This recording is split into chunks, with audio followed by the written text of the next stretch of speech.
Friends, hello everyone. Welcome to this channel. And in this video, I will tell you and show you how you can very easily enable or disable autofix on any iPhone.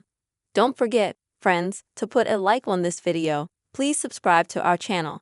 And also don't forget to write your comments after watching it. So, let's get started.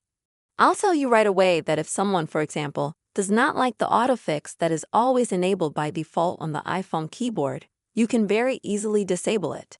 Or, friends, if, let's say, on your iPhone such an autocorrection, it is disabled, but you like when this option is present, then exactly the same and turn it on easily. To do that, open the settings. And then go to General.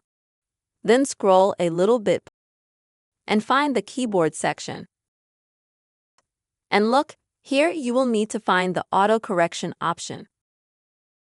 If there is a green button on this option, it means that it is enabled. To turn it off, just click on that button. If the opposite button is gray, it means that you have the auto correction option disabled. So click on the gray button to make it turn green. This will mean that auto correction is now enabled. And the next time you print, for example, you'll see the change, of course. That's the quick and easy way you can enable or disable autocorrection on your iPhone.